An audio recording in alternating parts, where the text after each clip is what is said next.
Hello my friends, welcome back to my channel. I am here to do another whip and chat video. I'm so excited.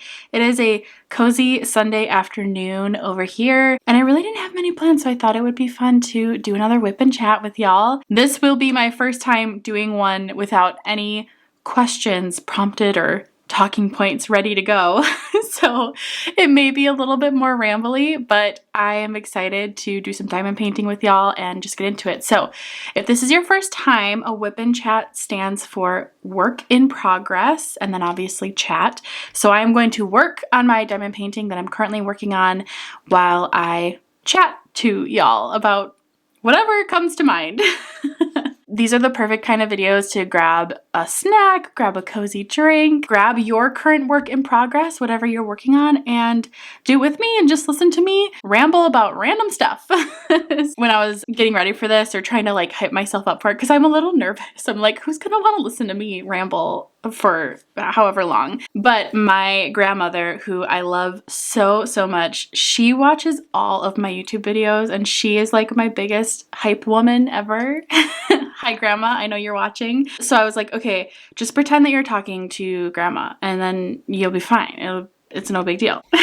So that's the game plan. My current work in progress is the Tea Party by Ivy Dolomar. I'll post a little picture right here of what it looks like. It's beautiful. It's taking me forever. I think I started this maybe even in November. I've been working on other pieces in between, but this is such a confetti heavy kit. It's wild. It's beautiful. Like, do you see this section? The section that I worked on last night was so much fun. I'm loving the confetti, so I'm having a really good time with it. Let me know in the comments what you'll be working on or what you are working on. I would love to know. Let me know if you're drinking anything cozy. I have some peppermint bark tea right here. It's really hot, so I'm not going to take a sip yet, but I know it's going to be delicious. Also, thank you for your patience with me while I kind of figure out the best camera angles for doing videos like this. It's kind of tricky. It's really tricky. I am so much more used to doing like the camera on my actual face that top-down angles are a little bit more difficult. I'm gonna cut my section here and then I'll also zoom in so you'll get a closer look than what I did last time.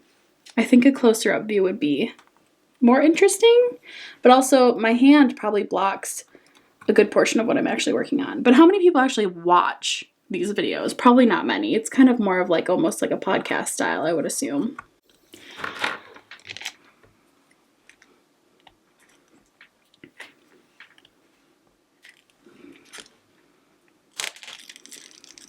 Okay.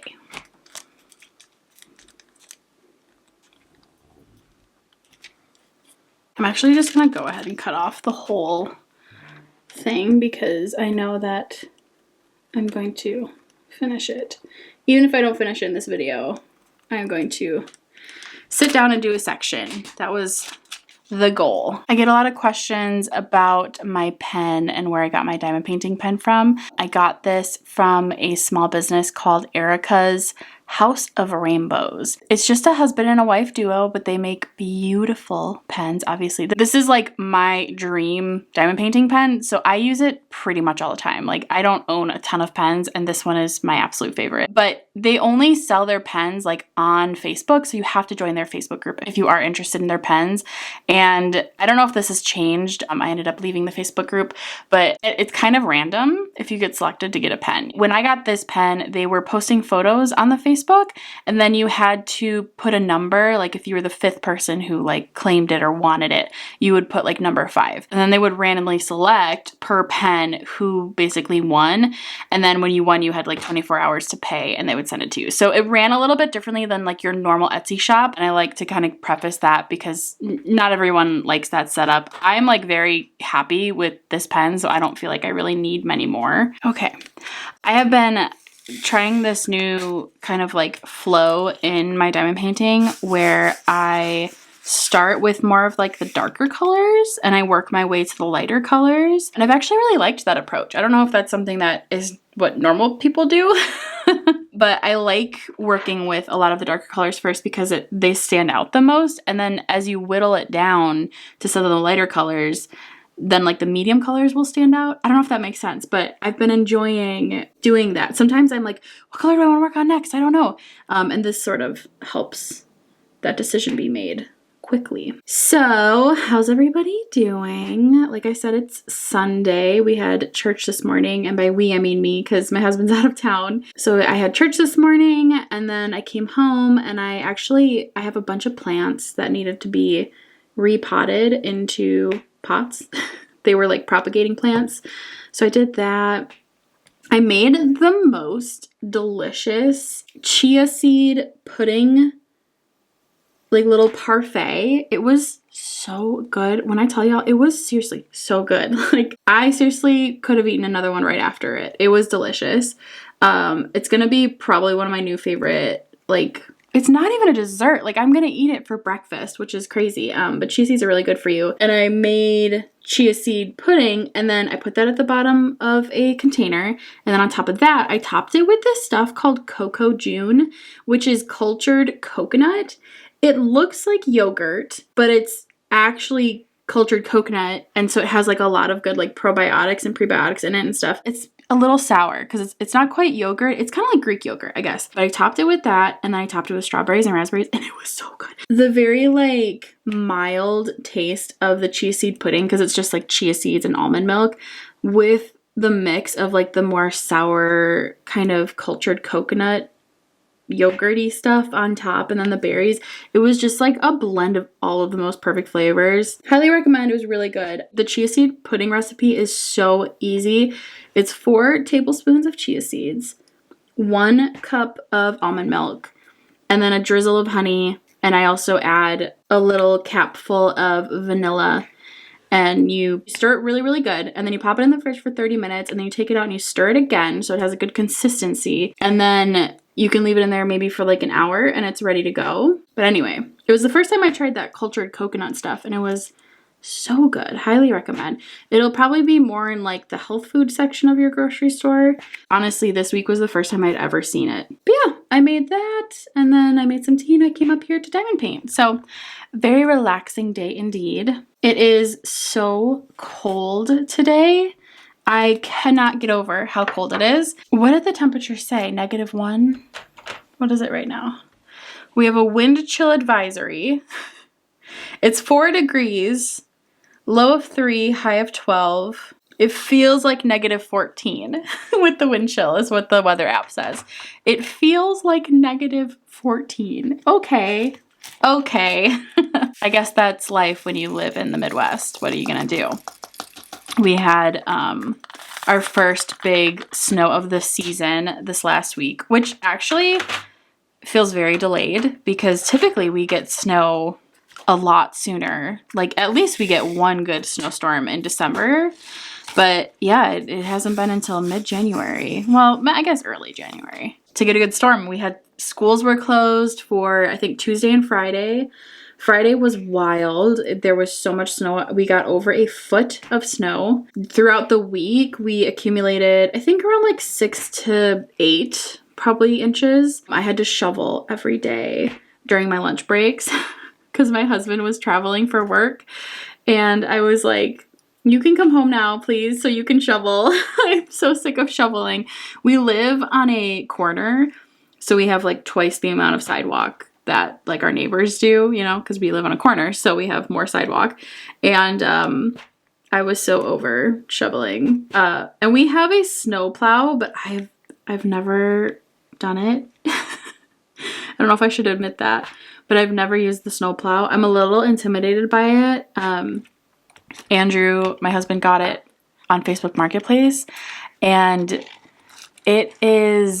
he got it like secondhand, and so it's like this, it's just this like big beast of a machine, and it kind of freaks me out, like the thought of using it. I don't know why. I probably need to just do that. I was like, I'll shovel, but by the time Friday hit and we got over a foot of snow, there was no way. Like shoveling would have been a nightmare. So he got out there. He was back by Friday, thankfully, and he got out there and snow plowed and used the snow blower. But yeah, it has been crazy. It was actually really kind of nice though on Friday because the snow was falling so hard. Like the snow was crazy. It just didn't stop. Like all day it snowed, and there were these huge snowflakes, and it was just piling up. And it was actually really quite beautiful, and I was very thankful to, you know, be safe and cozy in a warm home. And we have a little space heater that I am obsessed with. It's like a fireplace looking space heater. So like looks like a baby little mini fireplace, but it's just a space heater. But it kind of like flickers like a fireplace. Anyway, it's not a fireplace, which is a bummer because a fireplace would be top tier to actually have on days like that. But we had it going. Like we picked it up and put it in our room, and it's just like the coziest, and just sit in bed and watch movies and drink tea and have the little fireplace space heater going. It was really cute. Yeah, I loved it. Speaking of tea, I wonder if this is ready yet. Oh, that is really good tea. I love the brand, The Republic of Tea. Their flavors are just always on point. Like, they're so good. Okay, I want to do this one.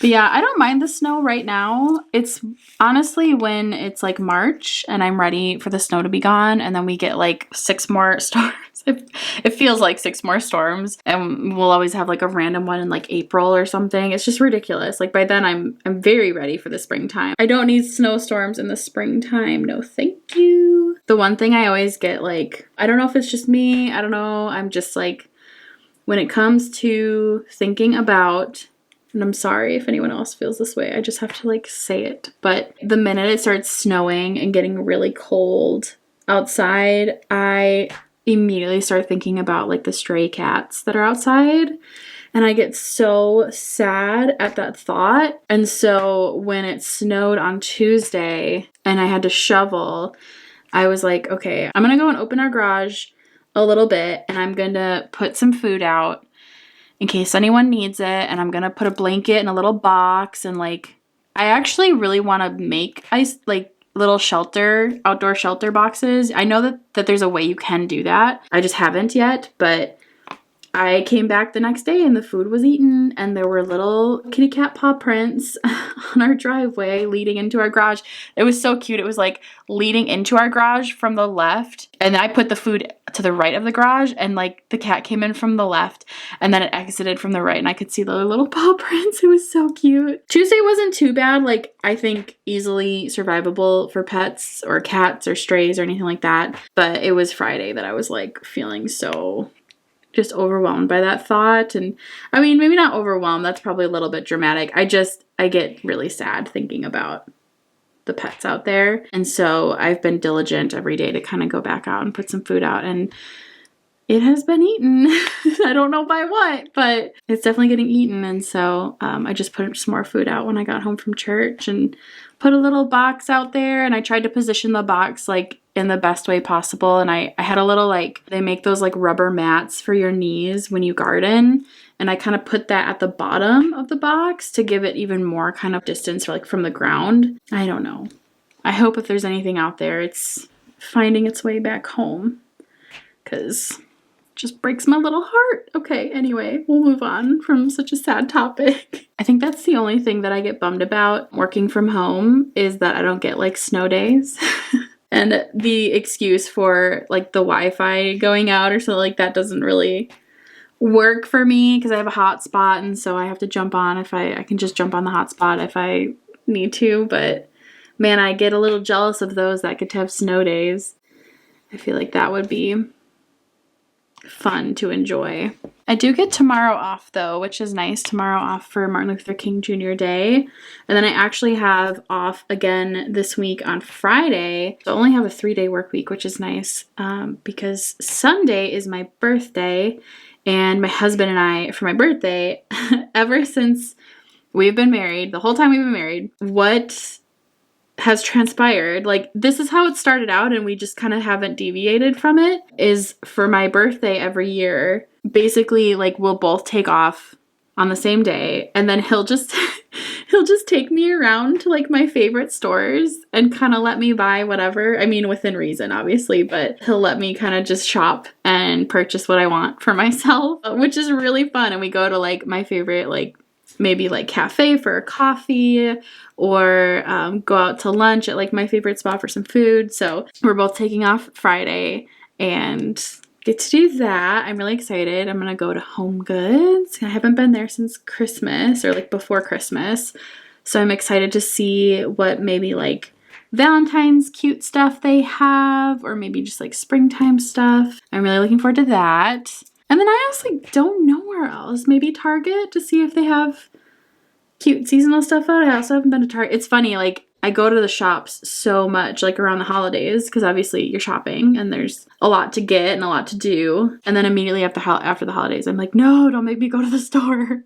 I'm so tired of going to the store. I kind of feel like I cheated this year for my birthday though, because I did already buy myself a couple of things this weekend. So I need to take that into consideration when we're going out. But this weekend, I bought 2 Diamond Art kits because Diamond Art Club is killing me this week with their releases. I'll post a photo on the screen of the ones that I purchased. This first one is the, I can't even remember the name of it, the mermaid one, like mermaid tea time or something like that, but it's like a little mermaid on a swing with some tea, and she's so cute. This is by Rosie Scribbles, and I think she's a newer artist with Diamond Art Club, but I love her work, her little cute just like characters that she makes. I'm all about that. I love all the colors, and this one in particular is the record holder now for most colors in a kit with 99 individual colors. Are you joking?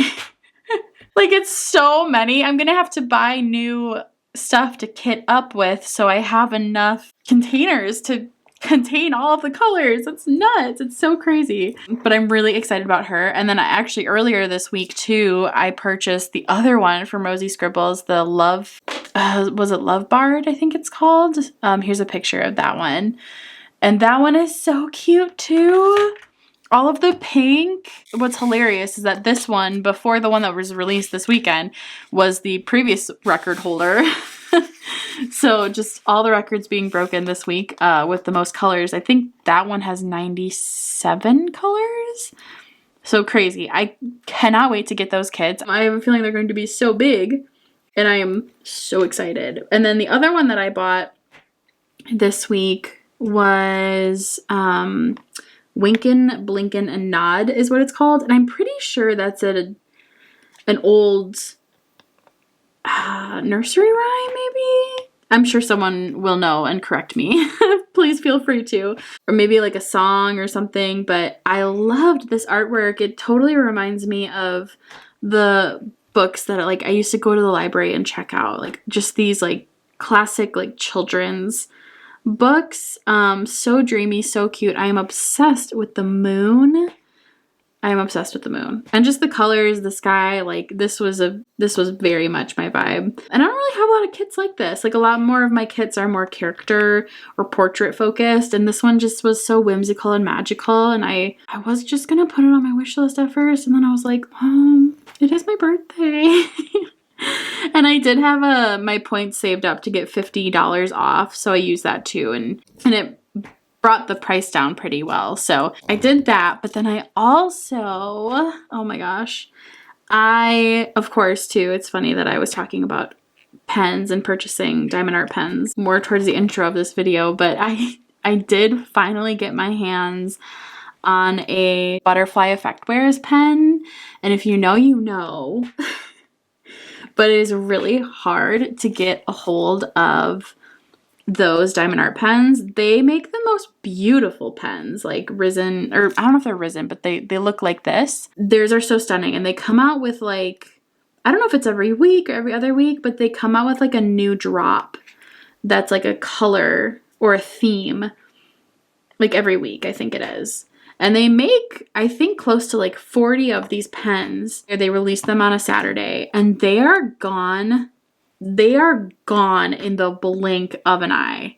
Like, it's unhinged.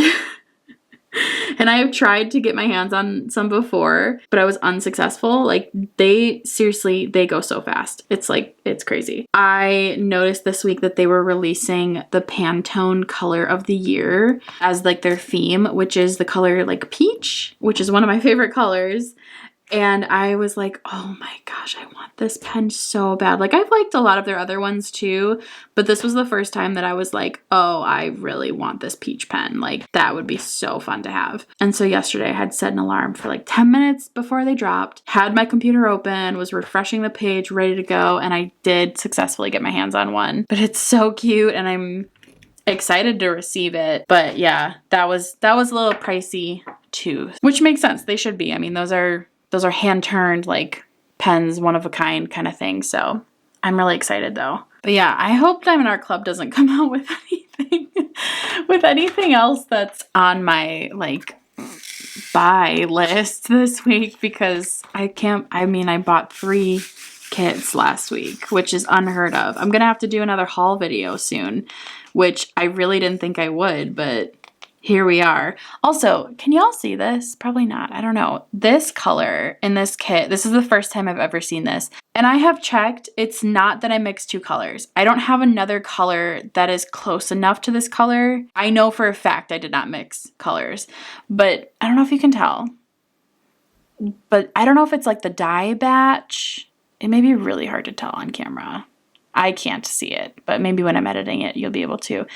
But it's like, there's a different variant of this color mixed in, which I thought was so unusual. I'm not really like freaking out about it. I don't really care. I'm still working on my kit, and it's really not noticeable unless you're looking, but I've never had that happen before. And I was like, wait, there's 2 colors in here, and it's really only if you look hard. I didn't know if that was a normal thing. I think that I've seen things on their Facebook group in regards to like the dye batch, like having some slight differences sometimes, but I've never experienced it myself, so maybe that's what this is. Other than that, this kit has been such a dream to work on. It's not, is it bigger than, I don't think it's the biggest one I've ever worked on, but I think it has maybe the most colors, definitely the most confetti, and it really has made me fall in love with confetti and just like using a bunch of different colors,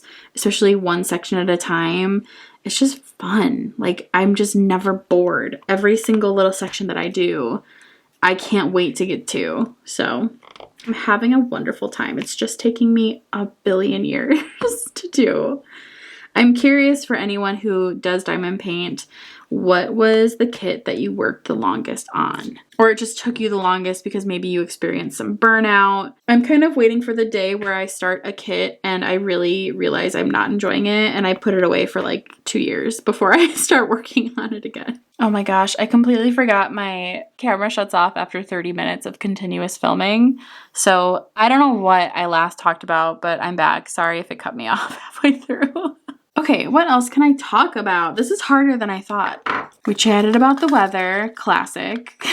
I guess I'll give a little life update for me. I'm gonna get a little vulnerable. Don't worry, it's nothing crazy.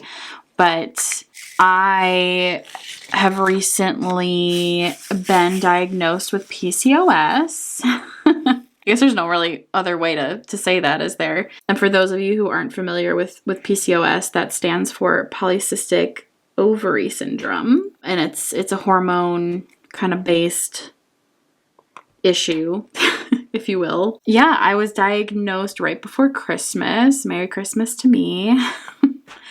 And I've kind of been just taking my time sharing that and taking my time processing it. It's certainly not the end of the world. A lot of people have PCOS. It's very common in women, but I think, like me, I mean, I think I've had it for a long time, but it took things getting pretty bad for me to finally get myself to see a doctor. But I did. Basically all last year was a really painful, like physically painful year for me. Just in a lot of pain and struggling with like pretty consistent pain and really not wanting to go see a doctor. I haven't had the best experiences with doctors in the past. I have felt very not listened to, and I find having to like advocate for myself, it's very draining, and it messes with my mental health. And so I'm just like, oh, whatever, I won't go to a doctor. So I've put it off for a long time. And then finally things kind of got to a point where it was so bad that I was like, all right, I can't put this off any longer. And so I went and we did vitals and blood work, and then blood work eventually led to an ultrasound, which eventually leads to, you know, that PCOS diagnosis. But it's hard because with PCOS, you have to have like multiple certain things going on with your body to kind of get that diagnosis. And even then, there are so many different, oh no, I accidentally had a bunch of pink in there. There are so many different like symptoms you can have, and like people can have different symptoms from one another and still have the same diagnosis of PCOS, which is pretty crazy. I won't talk about my symptoms because I feel like that's a little too personal. You guys probably don't want to hear that. But I don't know why my like drills are sticking to this side of the tray lately. It's not my fave. I am grateful to have a diagnosis. I am in a lot of ways still processing the fact that it is a diagnosis. Like, I haven't really had anything like this happen to me in the past. I've had health issues, but they've been more like one-off things, mostly easily fixed. This is something that is more like kind of lasts for a while and really can last like my whole life. The thing that typically is given to treat PCOS is like hormonal birth control, which I don't have an interest in taking. I took birth control when I first got married back in 2017, and it caused me so much pain, so much pain, and no doctor could tell me what the pain was. One time I went to the ER because I was in so much stomach pain, and they said that I had GERD. And I was like, I do not have GERD. Like, this is not GERD. I'm telling you. And they were just like, oh, well, take this medicine. And it was more like hormone-based medicine, which is crazy. And eventually I didn't know it was my birth control. I had no idea. And I didn't even question that it was birth control. But my birth control ran out the following year, and I didn't make an appointment to go see a doctor to get it refilled. And I was just like, oh, whatever, like I'll figure it out. And as soon as I stopped taking the birth control, all of that chronic pain went away, which was crazy. But so ever since then, I'm like, yeah, no, I'm not taking it ever again, because that was the worst, the absolute worst. But also, I mean, my husband and I would love to try and have a kid, a baby. But with PCOS, that makes it pretty difficult. I don't know why these aren't sticking. Okay, I'm annoyed. I'm gonna use tweezers. But yeah, so my husband and I, we would love to try and go down that road. With PCOS, it's a lot more difficult of a journey. So that has been tough. I have been doing a lot of research. I have been doing a lot of reading and figuring out what I can do to help heal my body. There's a lot of like insulin resistant issues that go on with PCOS, a lot of inflammation and stuff like that. And so I am going down the route of kind of trying to heal things a little bit more naturally first, as much as I can. And I need to preface this before I continue to talk any further. I do not want medical advice. Please don't give me medical advice. I will likely delete any comments that do. I don't care if you share, you know, if something has worked for you, or like your own story. I would love to hear those. But just when strangers on the internet give strangers online medical advice, and those strangers are not doctors or certified anything, like it just gets a little weird. And I have a history with an eating disorder, and so I just don't want to hear any medical advice. Thank you very much. Okay.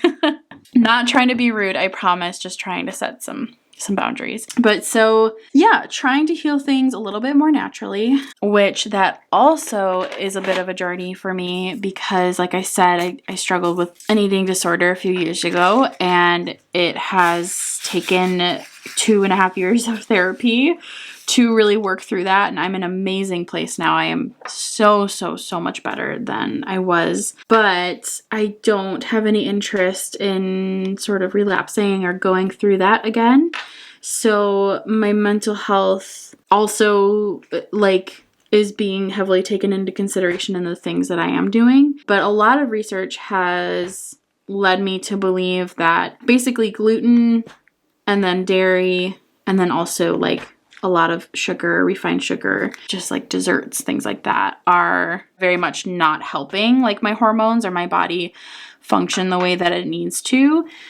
So I have been slowly, very slowly, very, very, very slowly, very intentionally, very kindly and gently removing those things from my diet. And it's actually going really well. It's going really, really well. Because one of the things about PCOS, there's a lot of misinformation out there about, well, in order to cure PCOS, you just need to lose weight. And that's really that's not true. Losing weight via a crash diet or where you're like heavily restricting certain foods or in a big calorie deficit, like that could really cause more havoc on your body, your cortisol levels, like just various things. So I'm not actively trying to lose weight. And this is the first time in sort of my journey with myself where I am doing something for my health that doesn't have an emphasis on weight loss. And it's been very interesting. I'm kind of realizing this even as I'm like talking about it just now, but it's been a very nice process to not feel all this pressure, to not beat myself up, to not go so hard and like just really like kind of torture myself under the guise of, oh, it's for my health, when really it's just, no, I just want to like be thin for other people. At least that's what my mindset was back then. And instead, I'm doing something for me that is also health related, that is not fueled by anybody else's view of me. It's not fueled by judgment or fear. And it's really, truly only to get better and to heal my body and to have a good, like, honoring relationship with my body, if that makes sense at all. I hope it does. And just in thinking the journey like that I've gone through holistically with having an eating disorder, with losing a lot of weight and then gaining it back, and being really into fitness and all this stuff, and then like really not, and losing that, and then hating myself, and going through therapy and healing myself. Like, I have been through such a journey when it comes to my body. And now I'm in a place where I'm like, okay, body, like we're not doing so hot right now. And it's time that we work together to mind and body and soul get each other to the place that we want to be, you know? I probably sound a little like nutty right now, but it's this really like beautiful journey so far. And I've had so much like love. Oh, I'm going to get emotional. I've had a lot of love and appreciation for where God has like taken me, because I don't think that I would be able to be in such a good, like healthy mindset that I am right now if it wasn't for what I've gone through in the past. And then from that, the healing that I've experienced and working in therapy to get better, to now be like, okay, like we can do this. We can adjust the food that we're eating, and we can adjust the way we're approaching meals and things like that. And it's not because I'm punishing myself. It's not because I'm mad that my body's against me. It's actually the opposite. Like, she needs some nourishment and she needs to just, you know, to have some things that feel good to her for a while. And I'm going to figure out what that is. Yeah. So anyway, I'm really thankful for kind of where I am right now, and in the midst of, you know, receiving some not great news, this is the time in my life where I feel like I can approach it with a really, really good mindset. So that is what I'm trying to do. I would love to hear if there's anyone out there listening that has PCOS and has had, you know, a similar journey. And I'm just hoping to kind of focus on my health and well-being this year. And so far, I think it's going pretty well. I started out pretty slow with sort of my approach. And so at the beginning of the year, I said, okay, I know what the easiest things will be for me to kind of start with. And that's going to be caffeine or like coffee. And then also like dessert or like sugary desserts. And that's what I said. That's all I said. I was like, okay, that's what I'm going to start with. I'm just going to start there. And I'm going to keep eating gluten. And I'm going to keep eating dairy. And it's going to be fine. And I'm going to focus on this one little thing. And so started with that. And it really hasn't been a struggle, which has been really surprising. And my husband even is like, he was like, oh yeah, I'll do it with you. I'll do it with you. And he's usually really good at like keeping on track of this stuff. And he's like, aren't you struggling? Like, don't you miss? And I'm like, I really don't. Which is like, I'm not even going to question it. I just don't. I just know what my body needs right now. And like, I'm really not like upset. And I honestly don't even feel like I am restricting myself or anything like that. Like, I just know that that's not what I need right now. And then this week, so this starting tomorrow, I've already kind of started early because it's felt more natural for me to just like kind of start and like ease into it. But starting tomorrow, I'm cutting out gluten. That apparently is a really big kind of like inflammatory trigger. So cutting out gluten, and I've gone to the store and I've like had really fun like grocery shopping trips where I've tried new gluten-free things. I actually had a gluten-free bagel for lunch today and it was so good. And I have this new like gluten-free toast that I really like too. So that's been kind of fun. And then eventually I would like to also start cutting out dairy, which that is going to be the absolute hardest. I used to joke like cheese is that is my like top food group. It's just cheese. It's not even dairy. It's literally just, I would have like string cheese or like a cheese stick or a slice of cheese like almost every day for every meal. I love cheese. Like the doctor asked me if she's like, do you think you're calcium deficient? And I was like, there's literally no way. Like I love cheese, ma'am. So yeah, that is going to be the hardest, but I have also been slowly, like all of these progressions have been feeling more natural for me. So like, you know, I kept eating the cheese and I've been eating cheese and then we ran out and I was like, okay, well I'm just not going to get more cheese. And then I was talking to Andrew and we went to the grocery store earlier this week and I'm not even cutting out dairy yet. So like I could have gotten cheese, but we were at the store and I didn't even think about it. I like literally forgot to even think about getting cheese, which was so unlike me normally. But I was like, oh, I just didn't want cheese, I guess. Okay, I'm not getting cheese. I've gotten a couple other like vegan options that I've started trying and they're pretty good. Like I've gotten some like vegan butter. I actually got some vegan cream cheese that I had on my bagel earlier. So yeah, it's really like slow and steady, and there are actually a lot of options out there for various foods. I think the biggest thing that I'm still working through a little bit is just the time it takes to sort of make my meals. You just have to be more intentional with what you're eating for your meals and when, and it's going to take time. I am not a big cook. I hate cooking. In fact, my husband cooks for us and I love him for that so much. You don't want me cooking. I'm just not a good cook. But I also hate doing it. I just find it really tedious and my food never comes out right. And I don't like it. So I've gotten really used to, before this diagnosis, we would go to Costco. We'd shop at Costco a lot. And Costco has a ton of like single serve, ready to eat, like various meals. Pop it in the air fryer, pop it in the oven, whatever. That is like my go-to thing. You can't really do that. Like you can a little bit, but not so much when you're trying to eat more natural foods or fuel your body with certain things. So that has been the biggest adjustment. It hasn't even been sort of switching my diet a little bit. It's been far more like if I'm hungry now and I have to go and make food, I'm going to be hangry.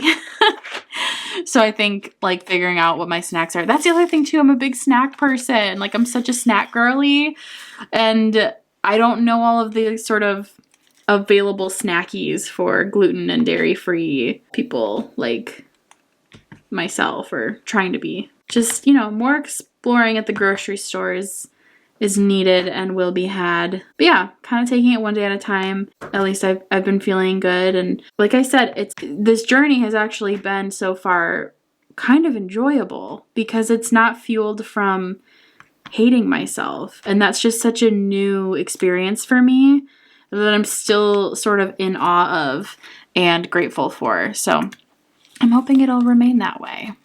One of the other sort of aspects of just on that same topic of like health, is also figuring out sort of how to help my cortisol levels and my stress and my anxiety. I'm a naturally anxious girly. Anxiety is like what I experience all the time, and I'm pretty high functioning through it. Like I can really get through it pretty well, but it's sort of just like part of the chemistry of Zoe. But unfortunately that does impact, you know, my stress hormones, like my hormones when it comes to stress, and those higher cortisol levels. And work is a fairly big impact to my stress. I really love my job, but it's a stressful job. For those that don't know, I work remotely. I work a normal 9 to 5. I actually work 8 to 4 technically, but I work a normal 9 to 5. I work Monday through Friday, but I do work from home, and I work for a startup company. The whole company is remote, so everybody works from home, but everyone is based all over the country. I am the head of the support team of the company, and I have 24 people under me total, at least as we're speaking.